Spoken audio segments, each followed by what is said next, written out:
दोस्तों स्वागत है आपका बिहार न्यूज में। दोस्तों मैं हूं फिरदौस गनी और आप देख रहे हैं केडीबी लाइव। दोस्तों आज हो चुका है 5 अक्टूबर 2021।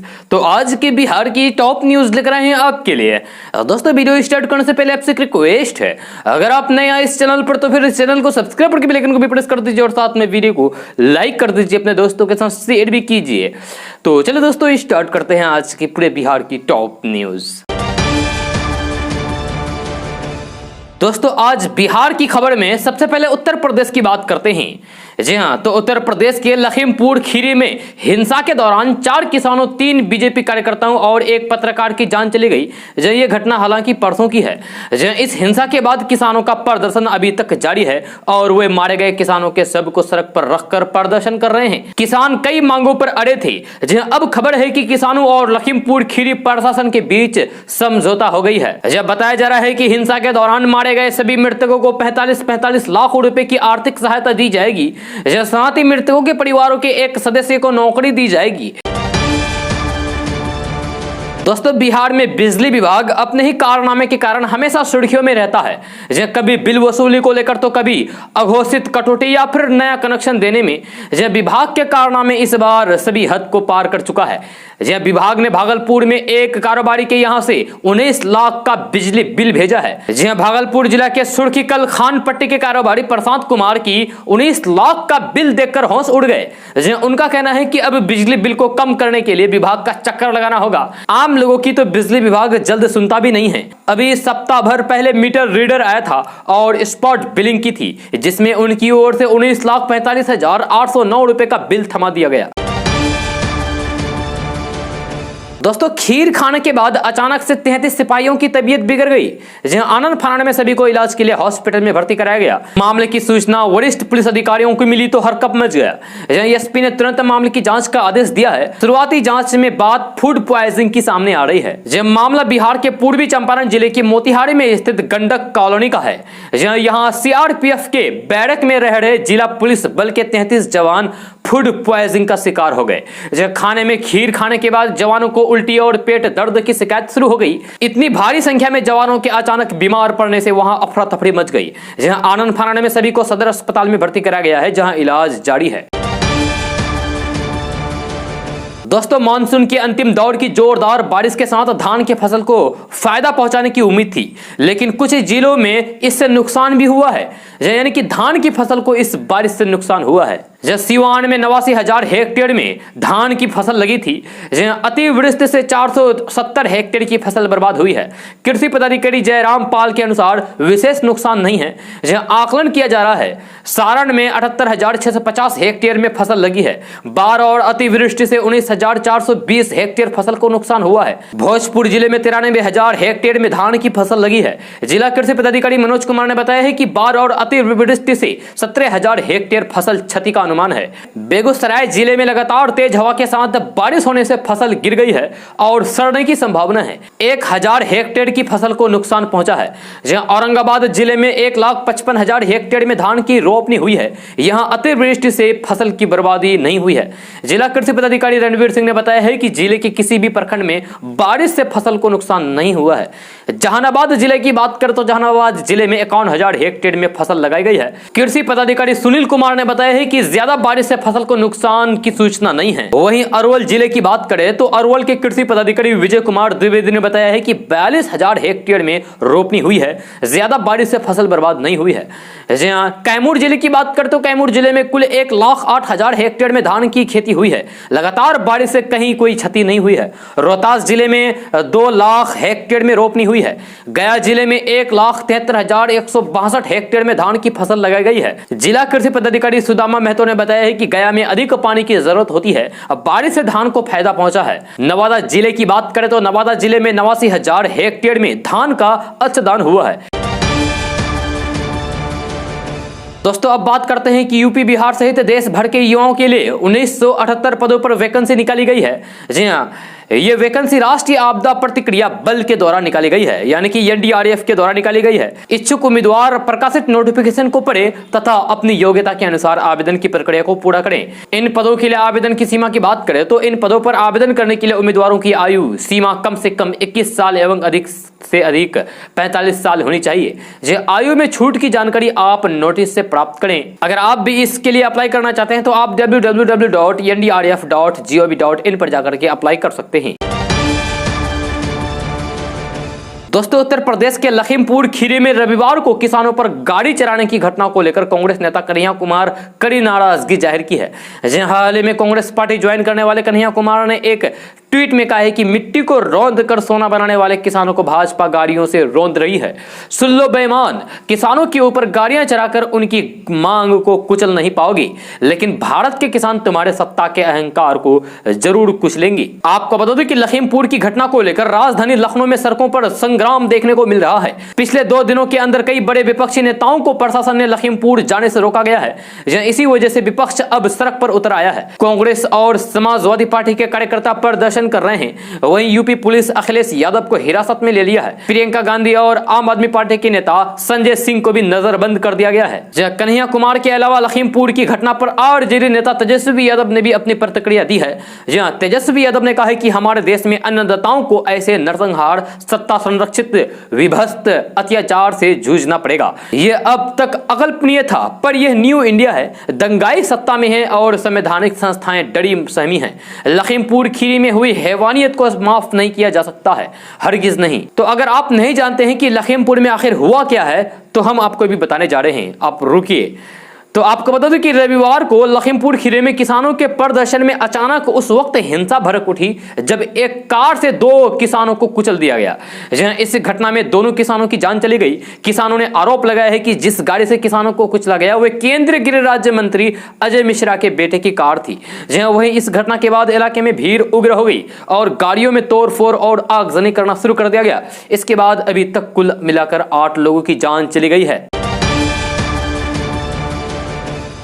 दोस्तों, बिहार में पुलिस का इकबाल बिल्कुल भी खत्म हो चुका है। हर दिन लूट, डकैती और हत्या जैसे घटनाएं सामने आ रही है। इसी कड़ी में एक बड़ी खबर सामने आ रही है, जहां बेखौफ बदमाशों ने फ्लिपकार्ट ऑफिस में 10 लाख के कैश और सामानों की डकैती की है। इस घटना के बाद से इलाके में हरकंप मच गया है। यह घटना बिहार के सुपौल जिला के सदर थाना क्षेत्र के गौरवगढ़ चौक की है। मिली जानकारी के अनुसार बीती रात करीब 6 की संख्या में बदमाश पहुंची और फ्लिपकार्ट ऑफिस को निशाना बनाते हुए उन्होंने 10 लाख रुपए कैश और अन्य सामानों की डकैती कर ली है। मामले की जानकारी आज सुबह पुलिस को दे दी गई है। दोस्तों, बिहार में हेपेटाइटिस का मुफ्त इलाज होगा, यह एक बड़ी खबर है और रोगियों को दवा भी मिलेगी। सरकार ने इस योजना की शुरुआत कर दी है। जल्द ही सभी जिला अस्पतालों और फिर 5 मेडिकल कॉलेजों में मुफ्त जांच और दवा देने का काम शुरू कर दिया जाएगा। यह जानकारी रविवार को स्वास्थ्य मंत्री मंगल पांडे ने दी है। उन्होंने कहा है कि बिहार में वायरल हेपेटाइटिस की रोकथाम के लिए अनुकूल जांच और इलाज के प्रति स्वास्थ्य विभाग केंद्र सरकार के सहयोग से national viral hepatitis control programme संचालित कर रहा है। उन्होंने बताया कि NMCH Patna, JLNMCH Bhagalpur, DMCH Darbhanga, ANMCH Gaya और एसकेएमसीएच मुजफ्फरपुर में भी मुफ्त जांच और दवा उपलब्ध होगी। 3 मेडिकल कॉलेजों को स्टेट लैब और मॉडल ट्रीटमेंट सेंटर के रूप में विकसित किया जाएगा। उनमें पीएमसीएच, आईजीआईएमएस और एम्स पटना शामिल है। इन संस्थानों में राज्य भर के यानी कि पूरे बिहार के ऐसे मरीजों का इलाज होगा जो इस बीमारी से गंभीर अवस्था में आ गए होंगे। दोस्तों, बिहार में 7 निश्चय पार्ट 2 के तहत गांव-गांव सोलर स्ट्रीट लाइट लगाने जाने को लेकर 41 कंपनियों ने रुचि ली है। इन कंपनियों द्वारा सोलर स्ट्रीट लाइट से जुड़े अलग अलग उपकरण तैयार किए जाएंगे। पंचायत चुनाव के बाद गांव में सोलर स्ट्रीट लाइट लगाने जाने का काम गति पकड़ेगा। एक पंचायत में अधिकतम 150 सोलर स्ट्रीट लाइट लगाए जाने हैं। एक वार्ड में 10 सोलर स्ट्रीट लाइट लगाई जाएगी। जब बरेडा से मिली जानकारी के अनुसार जिन कंपनियों ने बिहार के ग्रामीण क्षेत्र में सोलर स्ट्रीट लाइट लगाए जाने की योजना में दिलचस्पी ली है, उनकी फैक्ट्री का निरीक्षण करके देखा जाएगा कि वे इस स्थिति में है या नहीं कि सोलर स्ट्रीट लाइट के लिए सामग्री की आपूर्ति कर सकेंगे या नहीं। दोस्तों बिहार में पंचायत चुनाव को लेकर शराब पार्टियां खूब जोरों शोरों से चल रही है। ताजा मामला है, शराब पार्टी की सूचना मिलने पर छापेमारी करने पहुंची पुलिस पर गांव के लोगों ने हमला कर दिया। बताया जा रहा है कि पुलिस ने छापेमारी में मुखिया समेत कुल 5 लोगों को गिरफ्तार कर लिया था, लेकिन लोगों ने पुलिस से मारपीट करने के दौरान उन 5 लोगों में से 2 को जबरदस्ती छुड़ा लिया गया। घटना मुजफ्फरपुर जिले की है। पंचायत चुनाव को लेकर चल रही शराब पार्टी की सूचना पर पुलिस टीम माधोपुर सुस्ता गांव के माली टोला में छापेमारी करने पहुंची थी। वहां रंजीत भगत के मकान में शराब पार्टी कर रहे और निवर्तमान मुखिया मुकेश शर्मा समेत 5 लोगों को पुलिस ने पकड़ा। जब तभी 25 से 30 मुखिया समर्थक लाठी डंडा लेकर पहुंच गए और महिलाओं को आगे करके पुलिस टीम को घेर लिया। पुलिस से धक्का मुक्की और मारपीट करके गिरफ्तार मुकेश शर्मा और रंजीत भगत को जबरन मुक्त करा लिया गया। दोस्तों बिहार विधानसभा की 2 सीटों के लिए होने वाले उपचुनाव को लेकर बिहार का राजनीतिक पारा अचानक गर्म हो गया है।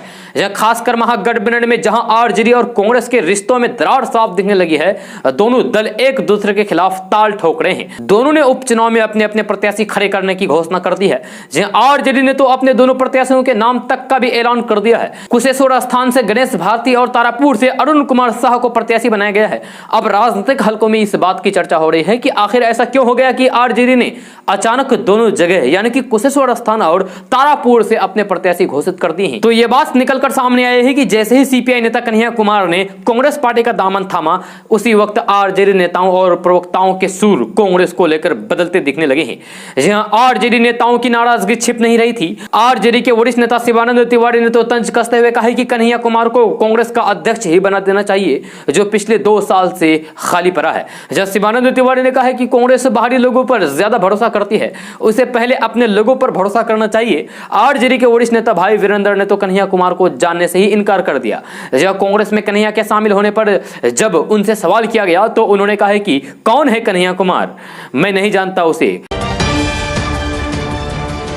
दोस्तों उत्तर प्रदेश के लखीमपुर खीरी में किसानों और बीजेपी कार्यकर्ताओं के बीच हिंसक टकराव में 8 लोगों की जान जाने के बाद उत्तर प्रदेश में बवाल मचा हुआ है। सियासी उबाल के बीच लखनऊ में धरने पर बैठे समाजवादी प्रमुख अखिलेश यादव को पुलिस ने हिरासत में ले लिया है। उधर पुलिस को चकमा देकर लखीमपुर निकले प्रगतिशील समाजवादी पार्टी लोहिया के राष्ट्रीय अध्यक्ष शिवपाल यादव को इंजीनियरिंग कॉलेज के पास प्रशासन ने गिरफ्तार कर लिया है। शिवपाल यादव ने सभी जिला अधीक्षकों से जिला मुख्यालय पर धरना देने और जिलाधिकारियों को ज्ञापन सौंपने का निर्देश दिया है। समाजवादी पार्टी के अध्यक्ष अखिलेश यादव ने कहा कि गाड़ी थाने के सामने जली है तो पुलिस ने ही आग लगाई होगी ताकि आंदोलन को कमजोर किया जा सके। वहीं अखिलेश यादव को हिरासत में लिए जाने के विरोध में सपा कार्यकर्ताओं का प्रदेश भर में आंदोलन की घोषणा की है। दोस्तों अगर किसी प्रदेश के मुख्यमंत्री ही गुंडई पर उतर आए हो, किसी प्रदेश के मुख्यमंत्री ही अगर लठ बजाने की बात करती हो, मारने पीटने की बात करती हो, तो आप उस सरकार से कितना उम्मीद कर सकते हैं, क्या उम्मीद कर सकते हैं। हम बात करते हैं हरियाणा की। जी हां, हरियाणा के मुख्यमंत्री मनोहर लाल खट्टर का एक वीडियो सोशल मीडिया पर जमकर वायरल हो रहा है। इस वीडियो में सीएम खट्टर बीजेपी किसान मोर्चा की एक बैठक लेते हुए नजर आ रहे हैं। जब बैठक के दौरान बीजेपी कार्यकर्ताओं को खट्टर ने कहा है कि 500 से 1000 लोगों का गुट बनाने और जेल जाने के लिए भी तैयार रहें।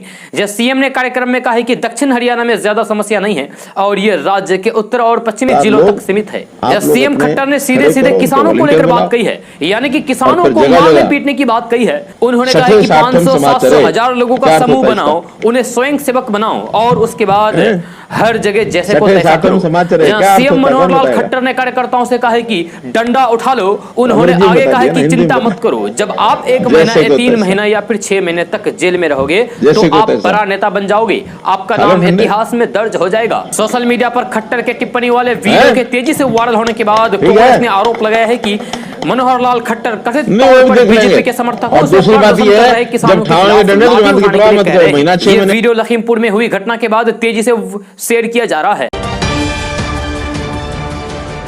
दोस्तों आज हम ऐसे दौर में जी रहे हैं जहां आटे से लेकर दवाओं में मिलावटी की जाती है, जिसका सेवन करने से आपको कई गंभीर बीमारियां होने की संभावना होती है। इस वक्त में अगर कोई चीज आपको शुद्ध मिल जाए तो आपसे ज्यादा खुशनसीब कोई नहीं हो सकता है। जहां आपके द्वारा सबसे ज्यादा खाए जाने वाले आटे में की गई मिलावट का भी आपकी हेल्थ पर बहुत ही बुरा प्रभाव पड़ता है।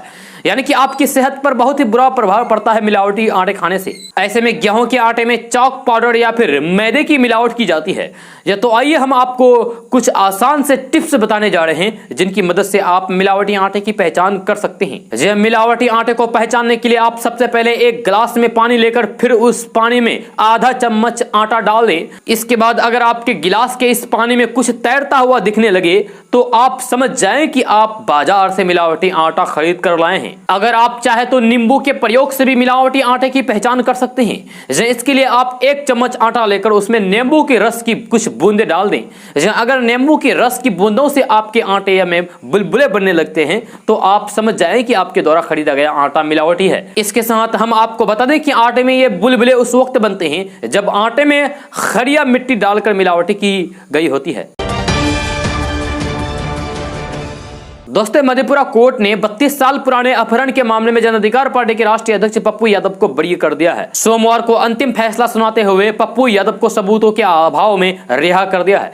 जब पप्पू यादव को 3 दशक पुराने अपहरण के एक मामले में 11 मई को पटना से गिरफ्तार किया गया था। पटना के गांधी मैदान थाने से उन्हें रातों रात मधेपुरा पुलिस पटना से पप्पू यादव को लेकर सिविल कोर्ट पहुंची थी, जहां कोर्ट ने पप्पू यादव को जेल भेज दिया था। आपको बता दूं कि पटना से गिरफ्तारी के बाद पप्पू यादव के समर्थकों के भारी विरोध के बीच उन्हें मधेपुरा ले जाया गया था। जब कोर्ट का फैसला आने के बाद पप्पू यादव ने ट्वीट किया, जहां उन्होंने ट्विटर पर लिखा है कि इंसाफ हुआ, षड्यंत्र बेनकाब हुआ, जनता के आशीर्वाद से आज बाइज्जत बरी हो गया। दोस्तों, कोरोना महामारी से हुई मौतों के मामले में अब राज्य के अंदर पीड़ित परिवारों को पहले से ज्यादा आर्थिक मदद मिलेगी। दरअसल बिहार सरकार कोरोना से मरने वालों के परिजनों को पहले ही 4 लाख की आर्थिक मदद दे रही है। अब मोदी सरकार ने भी 50,000 की आर्थिक मदद का ऐलान कर दिया है। ऐसे में अगर किसी भी परिवार के सदस्य की कोरोना की वजह से मौत हुई है तो उन्हें अब 4 लाख की बजाय 4.5 लाख रुपए मुआवजा मिलेगी। जहां मुख्यमंत्री नीतीश कुमार ने कल जनता दरबार कार्यक्रम के बाद स्पष्ट तौर पर कह दिया है कि केंद्र और राज्य सरकार दोनों सरकारों की तरफ से दी जाने वाली आर्थिक मदद पीड़ित परिवारों को हर हाल में मिलेगी। नीतीश कुमार ने कहा है कि हमने सबसे पहले कोरोना के मामले में प्रभावित परिवारों को आर्थिक मदद देने का फैसला किया था। जब देश में किसी राज्य के अंदर इस तरह की आर्थिक मदद नहीं दी जा रही थी तो बिहार सरकार 4 लाख की आर्थिक मदद देने की शुरुआत कर चुकी थी। आपको बता दें कि मोदी सरकार ने भी 50,000 आर्थिक मदद का ऐलान किया था। यह पूछे जाने पर कि कई जगहों पर पीड़ित परिवारों को मुआवजा नहीं मिला है तो नीतीश कुमार ने कहा है कि अगर ऐसा होता है तो फिर ये बेहद दुर्भाग्यपूर्ण है। ऐसे मामलों की तत्काल शिकायत आनी चाहिए। नीतीश कुमार ने कहा है कि अगर मीडिया और बाकी लोगों को भी इसकी जानकारी लगे तो फिर तुरंत शिकायत करें। हर हाल में प्रभावित परिवारों को मुआवजा दिया जाएगा। दोस्तों, ये दौर टेक्नोलॉजी का है। युवा पीढ़ी के लिए मोबाइल ऑक्सीजन जितना जरूरी हो गया है वहीं बच्चे भी तेजी से मोबाइल का उपयोग करना सीख चुके हैं। मोबाइल पर कॉल अटेंड करना, व्हाट्सएप और मैसेंजर पर लोगों से चैटिंग करने के अलावा एक रोग तेजी से पैठ जमा चुका है। वह रोग क्या है हम आपको भी बताएंगे। वे रोग है ऑनलाइन गेम्स। ऑनलाइन गेम्स ने बच्चों की आउटडोर एक्टिविटी को तहस नहस करके रख दिया है। यानी कि पहले बच्चे बाहर घूमते फिरते थे, खेलते कूदते थे, लेकिन अब वही बच्चे अब घर में बैठ करके ऑनलाइन गेम्स खेलते हैं मोबाइल पर। यह बहुत ही हानिकारक है। युवाओं के सिर पर भी मोबाइल गेम्स का भूत सवार है। मोबाइल कंप्यूटर से शिक्षा का आइडिया कोरोना संकट के दौरान आया। यह बात 100% सच है कि मोबाइल एक बेहतरीन उपकरण है। यह मनोरंजन के साथ नॉलेज और क्रिएटिविटी का भी जरिया बना है। मोबाइल ने अधिकतर कामों को आसान बना दिया है, लेकिन हर चीज के अच्छे और बुरे दोनों तरह के इफेक्ट होते हैं। मोबाइल पर गेमिंग की लत ने इस अच्छे खासे इंस्ट्रूमेंट को बदनाम करके रख दिया है। दरअसल लूडो तो घरेलू महिलाएं भी खेल लेती है, वहीं बच्चे लगातार ऑनलाइन गेम्स में फंसते जा रहे हैं। बच्चों को आभासी दुनिया ही रियल नजर आने लगी है। कई गेम्स में नेक्स्ट लेवल को पार करने के लिए बच्चों ने अपनी बलि तक चढ़ा दी है। ये कितना खतरनाक है आप सोच सकते हैं। ऐसी स्थिति में माँ पिता के पास क्या उपाय है कि वे अपने बच्चों को ऑनलाइन गेम्स की दुनिया से दूर रखें? तो आप नीचे कमेंट बॉक्स में कमेंट करके जरूर बताइए कि आपके घर में जो बच्चे हैं क्या वे भी ऑनलाइन गेम्स के शौकीन हैं, ऑनलाइन गेम्स खेलते हैं? अगर हां तो फिर आप समझ जाइए, उन बच्चों को मोबाइल से जल्द दूर रखें, नहीं तो फिर बाद में आपको पछताना पड़ सकता है। इनका परिणाम बहुत ही भयानक है। दोस्तों, लखीमपुर खीरी की घटना को लेकर पूरे प्रदेश में, उत्तर प्रदेश में सियासत तेज हो गई है। कांग्रेस, समाजवादी पार्टी, बहुजन समाजवादी पार्टी समेत तमाम राजनीतिक दल पूरे उत्तर प्रदेश में प्रदर्शन कर रहे हैं। इसी बीच पीलीभीत से भारतीय जनता पार्टी के सांसद वरुण गांधी ने अपने ट्विटर अकाउंट की बायो से बीजेपी शब्द को हटा लिया है। जब सोमवार की सुबह वरुण गांधी ने सीएम योगी आदित्यनाथ को लखीमपुर खीरी की घटना पर एक पत्र भी लिखा था। अपने पत्र में उन्होंने घटना की सीबीआई जांच कराने और पीड़ितों के परिवारों को 1-1 करोड़ रुपए का मुआवजा देने की मांग की थी। मुख्यमंत्री योगी आदित्यनाथ को लिखा गया पत्र में बीजेपी सांसद वरुण गांधी ने सीएम योगी को पत्र में कहा है कि लखीमपुर खीरी में विरोध प्रदर्शन कर रहे किसानों को निर्दात पूर्वक कुचलने की जो हृदय विदारक घटना हुई है, उससे सारे देश के नागरिकों में एक पीड़ा और रोष है, यानी कि गुस्सा है। दोस्तों, बिहार के पटना सहित किसी भी जिले में रहने वाले लोग अब ऑनलाइन के द्वारा जमीन का नक्शा मंगा सकते हैं। जब मिली जानकारी के मुताबिक राजस्व एवं भूमि सुधार विभाग लोगों तक जमीन का नक्शा पहुंचाने की प्रक्रिया को शुरू कर दिया है। खबर के अनुसार डाक विभाग की सहायता से राजस्व एवं भूमि सुधार विभाग स्पीड पोस्ट के द्वारा लोगों के घर तक जमीन का नक्शा पहुंचा रहा है।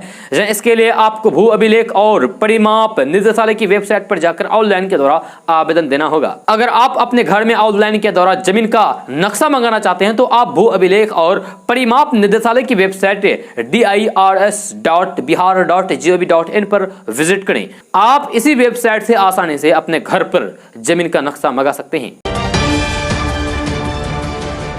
दोस्तों, कई बार ऐसा होता है कि हम एटीएम मशीन से पैसे निकालने जाते हैं, लेकिन किसी वजह से ट्रांजैक्शन फेल हो जाता है। हालांकि ट्रांजैक्शन फेल होने के बाद भी बैंक अकाउंट से पैसे जरूर कट जाते हैं।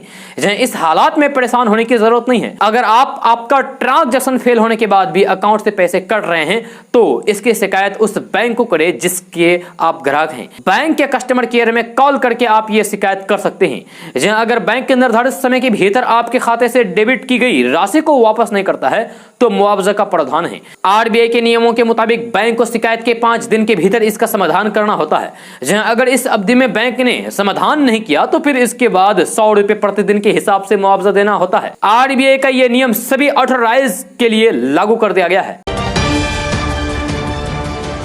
दोस्तों, बिहार के पूर्णिया जिला के एक गरीब माता पिता के बेटे आशुतोष ने अपने मेहनत और संघर्ष के बदौलत इसरो के साइंटिस्ट तक का सफर किया है। इसरो साइंटिस्ट की परीक्षा में देश भर में 22वां रैंक लाकर आशुतोष ने पूर्णिया और बिहार का नाम रोशन किया है। जहां उनकी सफलता से जहां परिजनों में खुशी है, वही माता पिता को अपने बेटे पर यकीन है कि वे एपीजे अब्दुल कलाम की तरह देश को आगे बढ़ाने में अपनी पूरी मेहनत के साथ काम करेगा। पूर्णिया के चुनापुर निवासी पेशे से वकील प्रकाश झा का पुत्र आशुतोष कुमार ने इसरो साइंटिस्ट की परीक्षा में देश भर में 22वां रैंक पाया है। आशुतोष की पढ़ाई पूर्णिया के जिला स्कूल से हुई है।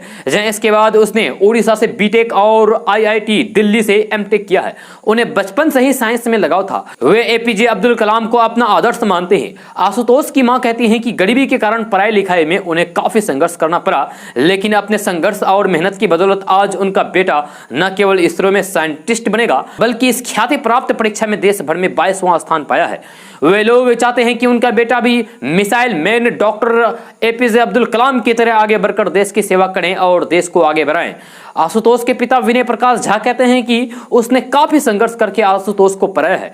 यह लॉकडाउन में जब उनकी माली हालात काफी खराब हो गई तो फिर आशुतोष ने दिल्ली में रहकर प्राइवेट नौकरी करके अपनी पढ़ाई की और घर को भी संभाला। आज आशुतोष ने इसरो साइंटिस्ट की परीक्षा में देश भर में 22वां रैंक लाकर उन लोगों का सिर ऊंचा कर दिया है।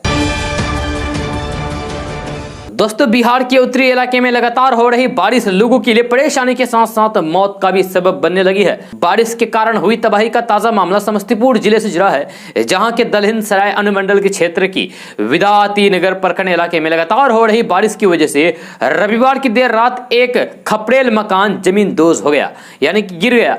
इस घटना में मकान के मलबे में 6 लोग दब गए, जिसमें से 3 लोगों की मौत हो गई, जबकि 3 लोगों का इलाज स्थानीय अस्पताल में चल रहा है। यह हादसा विदापति प्रखंड इलाके के बंगराहा पंचायत के हेतिमपुर गांव का है। इस हादसे में 3 लोगों की जान चली गई, जबकि 3 लोग घायल हैं।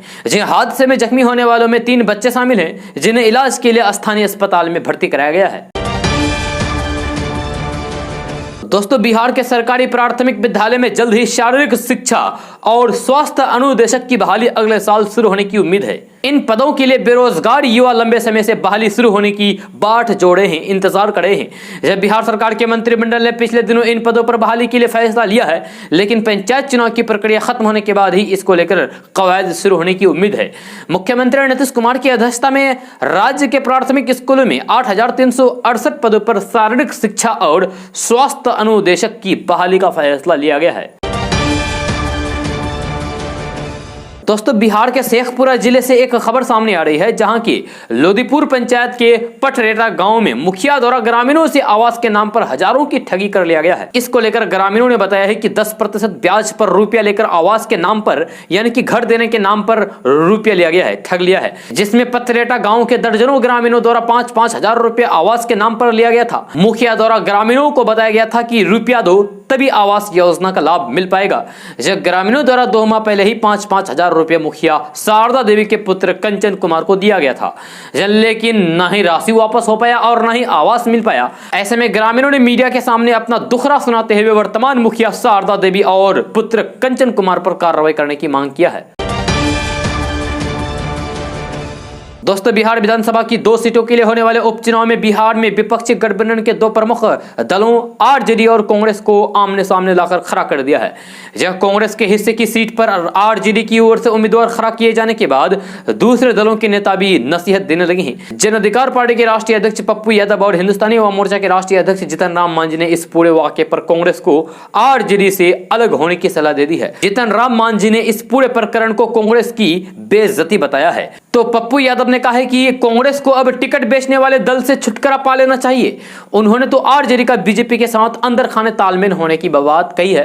जब विधानसभा की 2 सीटों पर होने वाले उपचुनाव में कांग्रेस का टिकट काटे जाने को हिंदुस्तानी एवं मोर्चा के प्रमुख जीतन राम मांझी ने बेइज्जती करार दी किया है। जीतन राम मांझी ने रविवार को ट्वीट करते हुए कहा है कि आरजेडी ने आज एक बार फिर से कांग्रेस को उनकी हैसियत बताती है। अब भी अगर कांग्रेस आधा कमान को राजद नेतृत्व में अपना भविष्य दिखता है तो दिगर बात है, यानी कि अलग बात है। वैसे आज की बेइज्जती के बाद कांग्रेस नेतृत्व को चाहिए कि जल्द ही आरजेडी के साथ गठबंधन तोड़ ले, या शायद इससे कुछ लाज बच जाए। दोस्तों, नेता प्रतिपक्ष तेजस्वी यादव उनकी बड़ी बहन आरजेडी सांसद मीसा भारती के खिलाफ कोतवाली पुलिस की जांच शुरू हो गई है। जब पटना के कोतवाली थाने में दर्ज कराए गए केस में तहकीकात शुरू कर दी गई है। पैसे लेकर टिकट नहीं देने के मामले में तेजस्वी यादव मीसा भारती के साथ साथ कांग्रेस के प्रदेश अध्यक्ष मदन मोहन झा, कांग्रेस प्रवक्ता राजेश राठौर और स्वर्गीय सदानंद सिंह के बेटे शुभानंद मुकेश के ऊपर केस दर्ज किया गया है। कोतवाली प्रभारी सुनील कुमार सिंह ने बताया है कि जांच की कड़ी में वकील को नोटिस देकर कोतवाली बुलाया गया है, जहां उनके आने के बाद पुलिस उनसे ये जानकारी लेगी कि उन्होंने 5 करोड़ रुपए कब और कहां दिए थे, जब पैसे नगद दिया था या फिर ऑनलाइन, पैसा देने का प्रमाण क्या है, रकम देने के वक्त कौन कौन लोग मौजूद थे, वकील को पैसे देने से जुड़े सबूत देने होंगे। आपको बता दें कि 5 करोड़ रुपए लेकर टिकट नहीं देने के आरोप में विपक्ष के नेता तेजस्वी यादव और राज्यसभा सांसद मीसा भारती समेत 6 लोगों के खिलाफ केस दर्ज कर लिया गया था।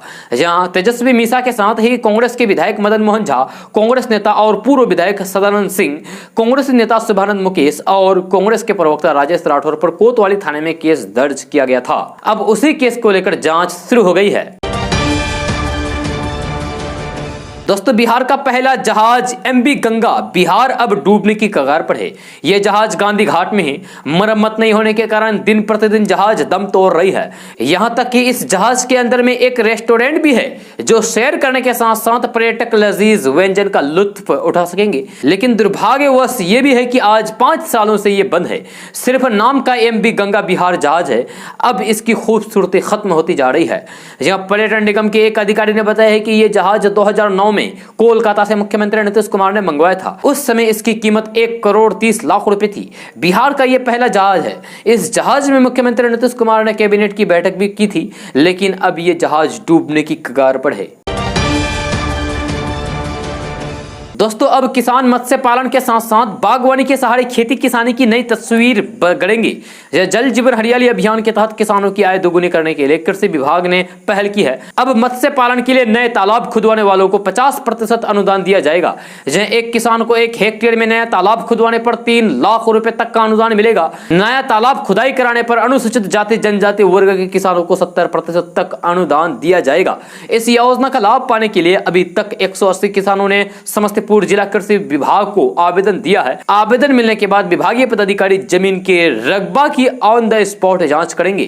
जी हाँ, अभी तक 12 लोगों की जमीन का जांच कार्य पूरे होने के साथ ही तालाब खुदवाने की प्रक्रिया तेज हो गई है। इसके साथ ही चयनित किसान को अनुदान भी देने की प्रक्रिया शुरू हो गई है। इस योजना के तहत तालाब में मछली पालन के साथ साथ किसान मेर पर बागवानी भी कर सकते हैं। दोस्तों, देश भर में तेल कंपनियों ने पेट्रोल और डीजल के नए रेट जारी कर दिए हैं। जहां आज पेट्रोल और डीजल के दामों में कोई भी बदलाव नहीं किया गया है। बिहार की राजधानी पटना की बात करें तो बिहार की राजधानी पटना में आज पेट्रोल का दाम 106 रुपये प्रति लीटर और डीजल का दाम 97 रुपये 20 पैसे प्रति लीटर है। देश में पिछले बीते 7 दिनों में डीजल के दाम में 5 बार बढ़ोतरी हुई है। भारतीय तेल कंपनियों ने पिछले 24 सितंबर को 20 पैसे जबकि 26 सितंबर को 25 पैसे प्रति लीटर की बढ़ोतरी की थी। वहीं कल लगातार तीसरे दिन फिर भाव में 25 पैसे प्रति लीटर का इजाफा हुआ था।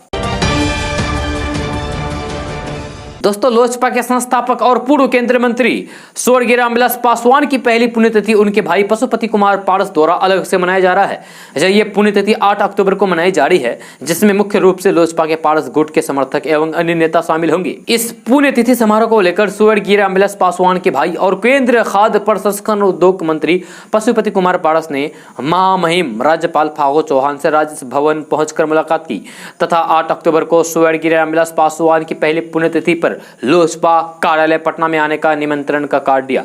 उसके बाद पशुपति कुमार पारस सीएम नीतीश कुमार से मुख्यमंत्री आवास पहुंचकर मुलाकात की। मुलाकात के दौरान जनता दल यूनाइटेड के राष्ट्रीय अध्यक्ष ललन सिंह भी मौजूद थे।